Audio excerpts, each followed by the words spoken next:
They just keep on coming, don't they? I have gone over and played a lot of zombie game modes in my TF2 career. From the stop and go nature of Zombie Escape to the Left 4 Dead 2 port of Super Zombie Fortress, even the hide and go seek medic vs engineer game mode, which stretches the idea of what we define as a zombie. But a new zombie game mode has decided to crawl from the grave, known as Zombie Riot.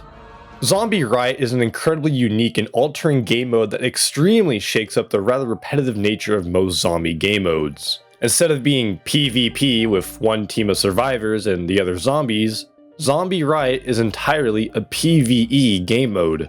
The entire game revolves around shooting AI zombies which lack a brain rather than human players who would have one. As a result, you aren't limited to the number of people in the server, but the amount of corpses the computer decides to challenge you with. Of course, the further you progress, the harder it gets too. You'll start off simple enough fighting zombie head crabs, but it'll soon spiral out of control until you have to fight a goddamn xenomorph of all things. Thankfully, defeating droves of dead rewards you with cash, which allows you to purchase weapons, perks, and even buildings to bolster your defenses. Just be warned about the boss waves, which typically spawn after 15 waves. Thankfully, you get a rest wave after every 5 normal waves, allowing you to catch a quick breather and buy items at an insane discount. The weapon variety and amount add to the depth of the game mode as well. Sure, some weapons are just direct damage upgrades, but the unique nature of some weapons really shines and makes them stand out. You could use the Uber Saw, boasting decent damage and giving 10% Uber on hit for the low price of $500, or you could save up for something a bit more special. The Survivalist Knife. Costing $1.50, it deals even more damage and can even be thrown by hitting M2. And that's just for the rather boring melee weapons.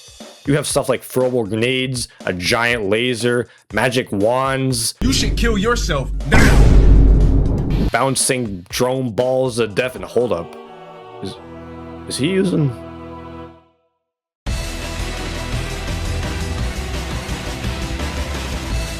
This is a certified pro classic. Do you think a weapon is cool, but not cool enough? Don't worry, because you can pack-a-punch them as well, increasing their stats and typically giving them an extra cool gimmick. Zombie Riot isn't just about killing a bunch of zombies, as the team in Team Fortress 2 still plays an important role as well. There's a couple classes or roles that are present within Zombie Riot that sort of parallel TF2's. You got your crowd controllers who deal decent spread damage to zombies, great for your early game but drop off of bosses in late game. You tend to be a lot more fragile and feel less impactful, but don't be discouraged. You're actually a crucial part of the team. Believe in yourself. A couple of weapons that fall into this category are the grenades, fire wand, and the Thompson 7000. In contrast to them, we have your single targeters, capable of dealing extremely high amounts of damage but at the cost of low fire rates, high ammo costs, and the like. Great for bosses or enemies with a ton of health, but oh so terrible if dealing with the regular undead. The sniper rifle and lightning wand are solid single choice weapon examples for this. And of course you have your typical RPG tank. These guys draw aggro away from everyone else and kite zombies around your barricades, allowing your teammates to deal damage. Most of the time I've seen people in this role use a melee weapon or high damage close-up weapon like shotguns. You're looking to be mobile and bulky, not dishing out damage unless you absolutely need to create some space. If you get hit, hopefully you'll have somebody playing as a support to help you out.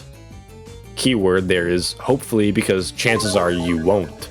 Not only are support weapons really good at keeping you alive, but they also buff your damage output as well, with some items such as the Medigun Buff Banner or Song of Storms, not that one.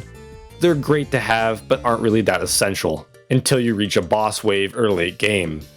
The most important role or job by far though, has to be the builder.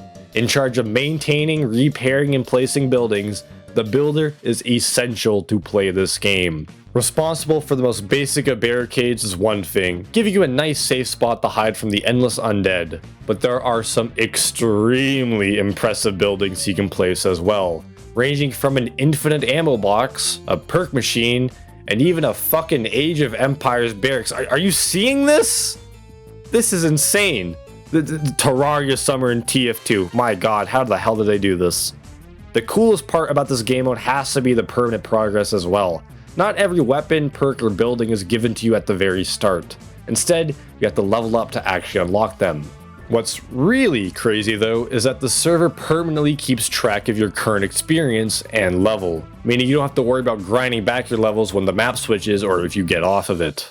This level up system also means you'll always have something to look forward to with the game mode, even if you get tired of using one weapon or one role.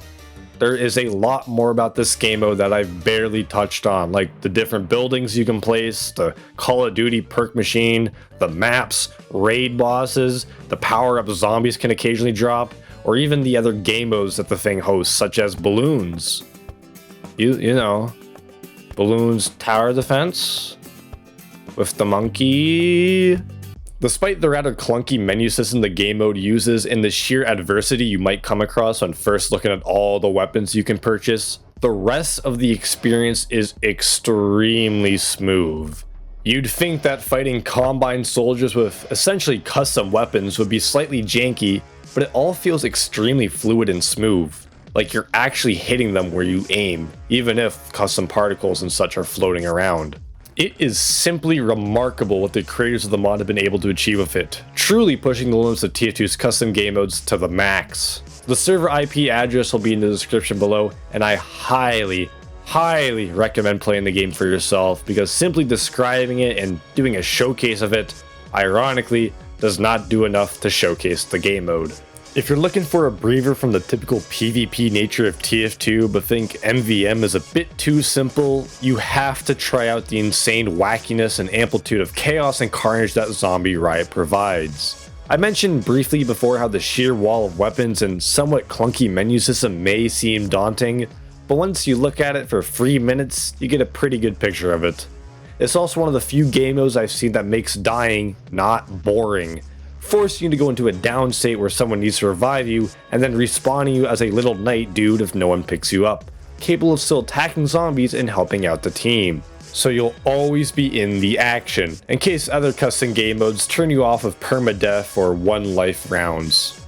Once again, the server IP is in the description below, and I highly recommend playing the game mode, even if you hate the overdone zombies motif, just to get a grasp on the technical strides the TF2 community could be making and pulling through in the future. This game mode just went ahead and pushed the boundaries of what could be done. Along with VScript, I'm very excited to see what's happening in TF2's future.